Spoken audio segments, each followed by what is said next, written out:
반갑습니다. 오늘은 6월 14일 금요일입니다.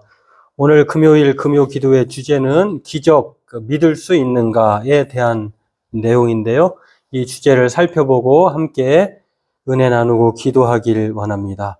오늘 이 기적, 믿을 수 있는가에 대한 주제는요, 특정 믿음 사건의 두 번째, 비과학적 기적, 믿을 수 있는가라고 하는 이 책에서 두 번째 주제이기도 하고요. 또 같은 저자인데 리 스트로벨이라고 하는 분이 기적인가 우연인가라고 하는 이 두 책을 통해서 기적에 관해 서술하고 있는데 이것들을 중심으로 해서 기적 정말 우리가 오늘날 우리 주변에 일어나고 있는 기적이 실제 하는가, 그 기적에 대해 우리는 어떠한 태도를 가져야 하는가, 이것을 살펴보고 함께 은혜 나누고 기도하기를 원합니다. 먼저 하나님 말씀 요한복음 21장 25절 함께 읽도록 하겠습니다. 함께 읽겠습니다. 예수께서 행하신 일이 이 외에도 많으니 만일 낱낱이 기록된다면 이 세상이라도 이 기록된 책을 두기에 부족할 줄 아노라.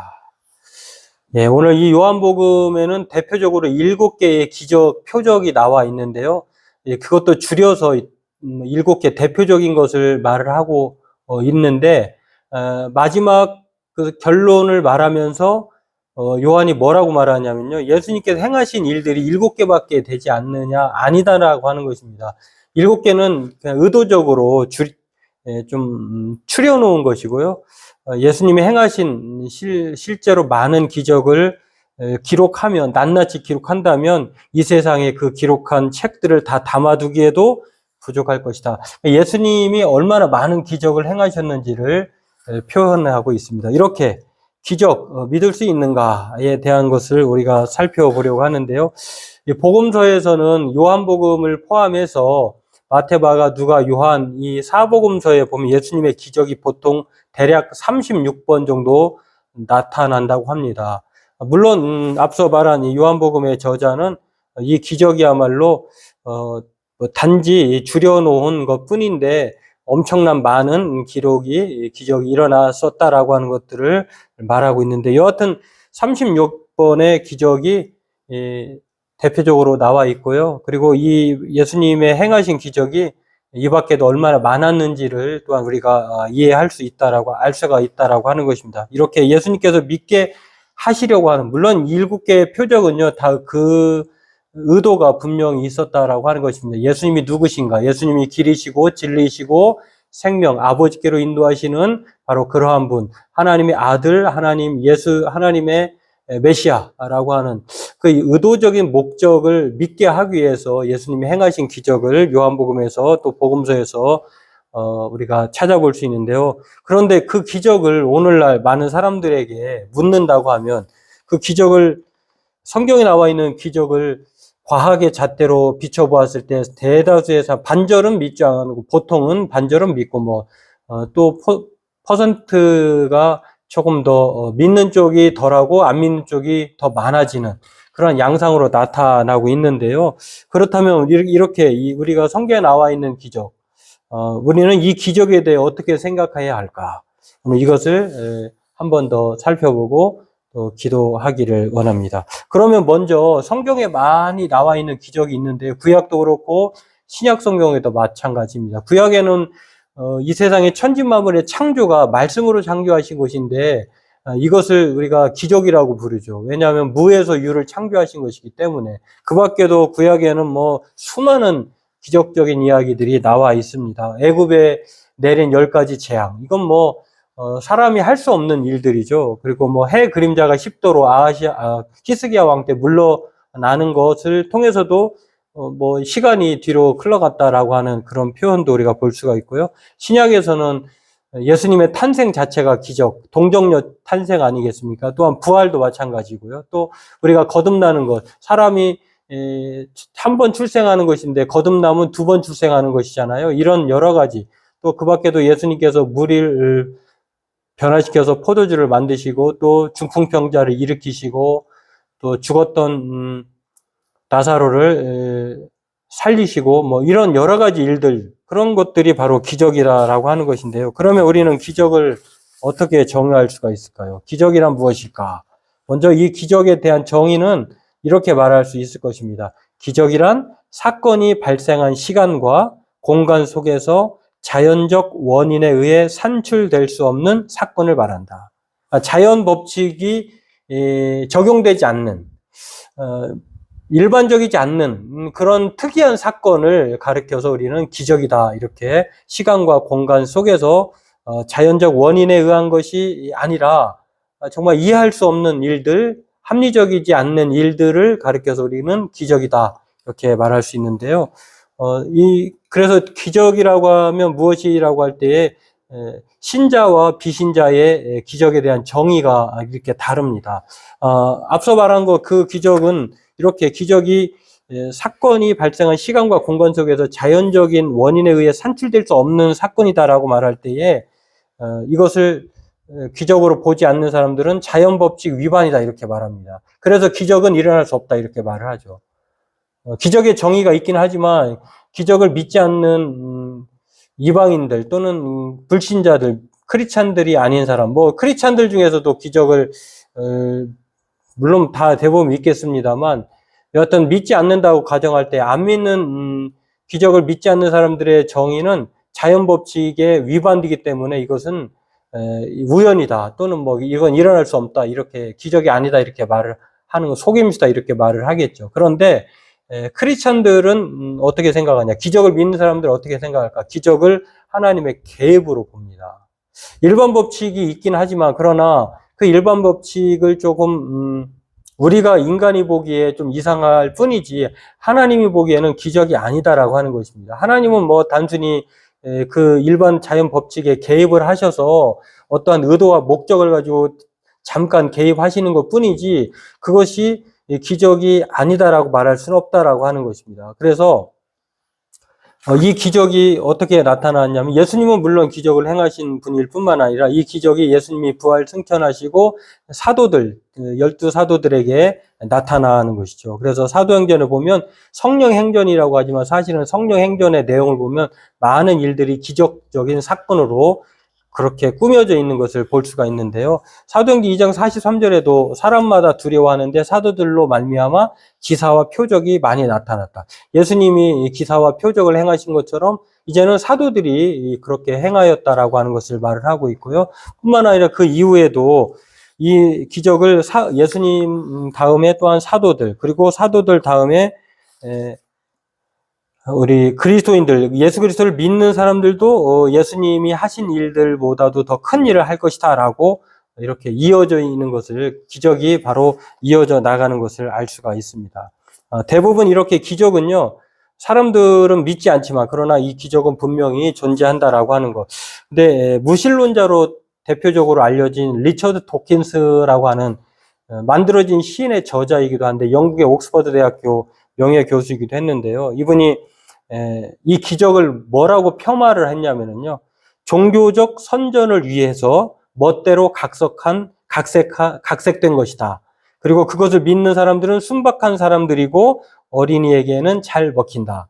그렇게 말을 했습니다. 기적이 꾸며낸 이야기, 각색된 이야기, 연출, 그것이다라고 하는 것입니다. 그리고 그거 기적을 믿는 사람들은 순박하거나 어리석은 어린아이와 같다.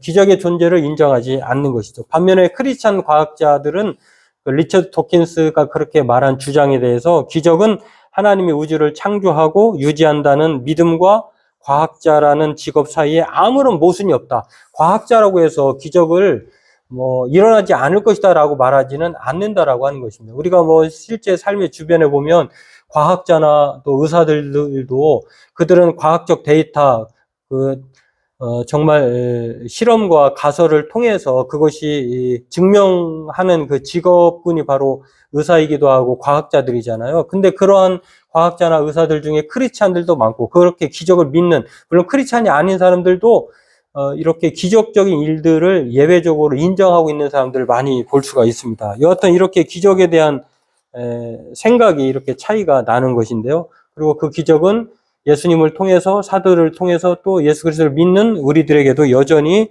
적용되고 있다라고 하는 것입니다. 그래서 기적에 대한 것들을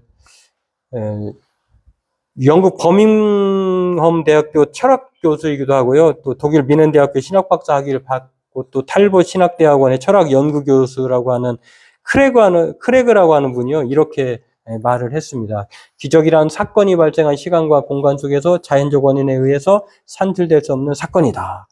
네, 그렇죠.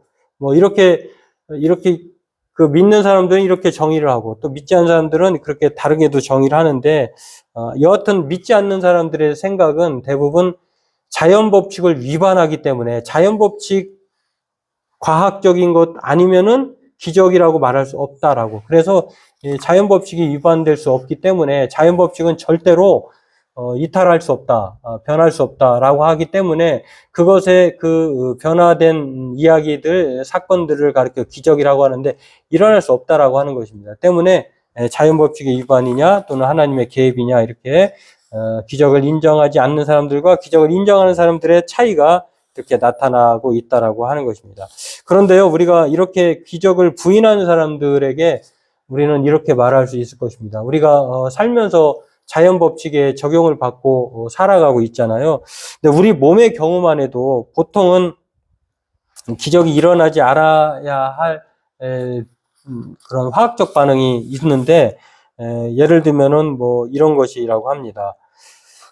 산소와 칼륨이 만나면 타야 되는데 산소와 칼륨이 만나면은 불이 붙는다는 것입니다. 그런데 우리 보면은 산소와 칼륨이 있는데 타지 않는다는 것입니다. 그런데 이 자연 법칙이 우리 몸 안에 자연 법칙에 의하면 타야 되는데 타지 않는 것, 그럼 그걸 어떻게 말할 수 있겠느냐라고 하는 것. 그래서 예외 조항이 분명히 있는데 이 자연 법칙에 벗어나서 있을 수 없다라고 하는 그 주장은 참 우리가 우리 몸만 봐도 틀리다라고 말할 수가 있겠고요. 또 한 가지는 중력의 법칙이라고 하는 거예요. 만유인력의 법칙, 중력의 법칙, 뭐 그렇게 말할 수 있는데요. 사과가 나무에서 떨어졌어요.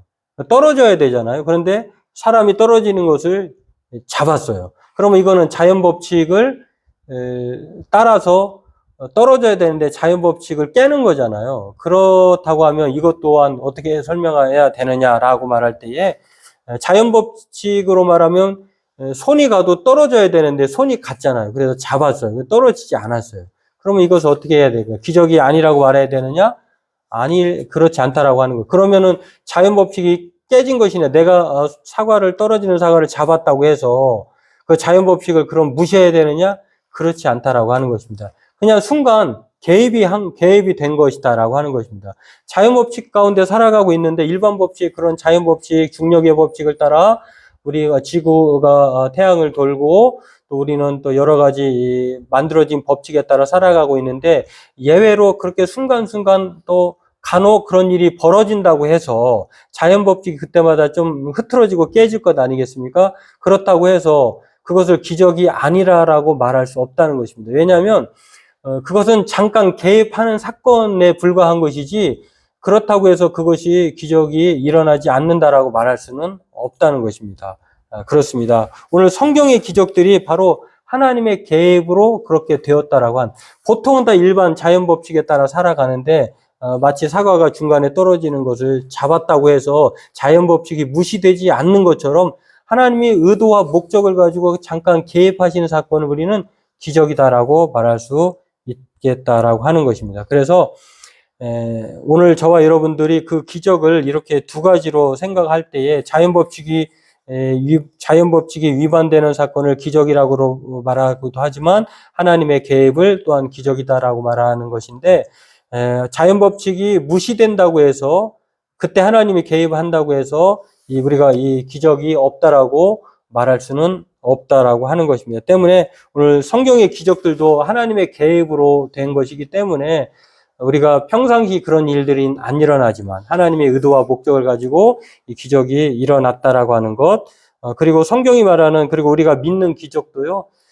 리처드 도킨스라고 하는 사람처럼 자연 법칙을 저해할 수 없고 깨트릴 수 없기 때문에 기적이란 존재하지 않는다라고 하는 그런 오로지 무신론적 믿음에서 벗어나야 할 것입니다. 왜냐하면 분명히 이 기적은 실화이기 때문에 하나님의 개입으로 실제 일어난 사건이기 때문에 전설도 마술도 신화도 아니다라고 하는 것입니다.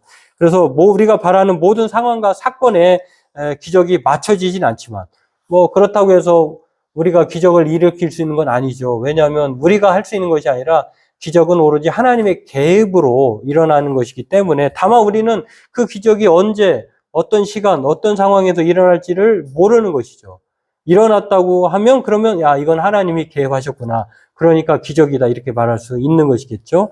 그렇습니다. 그런데 그러면 이 기적이 뭐 날마다 언제 원하고 바라는 대로 일어나야 되느냐? 그렇지 않다라고 하는 것입니다. 바울 같은 경우가요, 자신의 육체의 가시, 사단의 가시라고 표현을 했는데, 뭔가 자신의 몸속에 질병이 있었는데, 그 질병을 기적적인 사건으로 치료해달라고, 낫게 해달라고 3번이나 간구했는데, 그걸 하나님이 거절을 하셨어요. 그러니까 우리가 말하는 하나님의 개입이 이 자신의 몸에는 나타나지 않았고, 또 우리가 볼 때는 기적적인 사건이 바울이 그렇게 많은 기적을 행했음에도 불구하고 자신은 기적을 받지 못했다라고 하는 것입니다. 그러면서 하나님이 예수 그리스도가 바울에게 한 대답이 이것입니다. 예수님께서 나에게 이르시기를 내 은혜가 내게 족하도다. 이는 내 능력이 약한 데서 온전하여 짐이라 하신지라. 그러므로 도리어 크게 기뻐함으로 나의 여러 약한 것들에 대하여 자랑하리니 이는 그리스도의 능력이 내게 머물게 하려 함이라. 기적이 일어나는 것도 기뻐하고 즐거워할 일인데 사실 오늘 본문 이 고린도후서 12장 9절을 보면 예수님으로부터 야, 가시를 빼내서 가시가 그 너의 몸이 나아가지고 기적적인 일들을 통해서 살아가는 것보다 차라리 가시가 있는 채 기적은 사람들이 말하는 기적적인 사건은 일어나지 않고 네 몸에 여전히 육체의 가시, 사단의 가시가 존재하지만 그러나 날마다 하나님의 은혜로 사는 것이 더 크지 않느냐, 더 기쁜 것이 아니냐라고 말할 때 바울이 이 말을 듣고 크게 기뻐했다라고 하는 것입니다. 그러니까 이 말을 우리가 좀 재해석해 보면 기적이 일어나든 일어나지 않든 기적이 일어나면 더 좋은 일이지만 기적이 일어나지 않는다고 해서 우리는 또 슬퍼할 일도 아니다라고 하는 것입니다. 왜냐하면 기적이 일어나지 않더라도 바울처럼 그러나 하나님의 은혜가 날마다 바울에게 머물고 또 하나님의 은혜로 일평생 살아가고 한다면 기적을 받고 하나님을 모른 채 살아가는 것보다 기적은 자신에게 여전히 일어나지 않았지만 그래도 하나님의 은혜 가운데에 주님 안에서 살아가는 그 삶이야말로 더 행복하고 기쁘고 아름다운 삶이 아닌가 이렇게 이 말을 재해석해 볼 수 있는데 그래서 바울이 이 거부당한 기적에 대해서 그러므로 도리어 크게 기뻐함으로 이렇게 말을 했어요. 도리어 기뻐했다라고 하는 것. 이게 바로 우리에게 바울이 말하고자 하는 신앙인의 올바른 태도가 아닌가. 우리는 기적이 일어나도 기뻐할 뿐만 아니라 또 기적이 일어나지 않더라도 바울처럼 더 도리어 기뻐해야 된다. 왜냐하면 하나님의 의도와 목적이 바로 그 가시를 통해서 더 바울을 바울답게 하고 우리를 더 성숙으로 이끌어 가시는 기적 그 이상의 삶이 존재하기 때문이다라고 하는 것입니다. 그렇습니다. 리처드 퍼필이라고 하는 워싱턴 대학교의 철학 명예교수가요, 기적을 이렇게 올바르게 정의를 해 주었습니다. 기적이란 역사 속에 활동해 오신 하나님을 보여줄 목적으로 평소의 자연 질서에 한시적으로 예외가 되게 하나님의 능력으로 실행하시는 사건이다. 기적은 하나님께서 역사 속에서 활동하시고 계시는데요. 하나님은 우리의 역사를 만드시고 팔짱을 끼고 있는 것이 아니라 앞으로도 계속 우리의 삶을 주관하시고 섭리하시고 통치하시고 이끌어 가실 것입니다. 그런 하나님이 자신에 대한 존재를 또한 어떤 목적을 보여주기 위해서 평소에는 자연 질서를 통해서 그렇게 운행을 하시고요. 그런데 그 평소에 자연 질서에 운행하시다가 한시적으로 일시적으로 잠깐 예외가 되게 하나님의 능력으로 이 자연 법칙에 개입하시는 것이 바로 기적이다라고 하는 것입니다. 또한 C.S. 루이스라고 하는 변증가는 이렇게 말합니다. 온 우주에 너무 거대한 글자로 쓰여 있어 우리 중 더러는 보지 못하는 이야기가 있는데 사실은 그 똑같은 이야기를 소문자로 바꾸어 말하는 게 바로 기적이다. 이 말은 우리가 살면서 정말 모든 게 다 기적이라고 하는 것입니다. 그런데 우리는 그 기적을 그냥 일반 법칙이라고 생각하고 당연하다라고 생각한다는 거예요. 우리가 뭐 자고 일어나는 거, 숨 쉬는 거, 먹고 마시는 거, 또 우리가 살면서 뭐 이렇게 동력에 의해서 뭐 버스가 운행되고 또 지하철이 다니고 비행기가 날아다니고 이런 모든 것들이 그런 하나님의 기적의 자연 법칙이라고 하는 것이라고 하는 그런 사실의 큰 글씨로 사실은 그것도 기적인데 그렇게 살아가고 있는데 우리는 단지 그것을 일반 법칙으로 자연 법칙으로만 생각할 뿐인데 그 자연 법칙에 잠깐 하나님이 개입하셨을 때에 이게 뭐지? 라고 생각하지 않겠습니까? 그때 우리는 바로 똑같은 일들이지만 하나님께서 큰 글자가 아니라 작은 글자로 보여주는 것이 하나님의 개입이 기적이다. 이렇게 말을 하고 있습니다. 그렇습니다.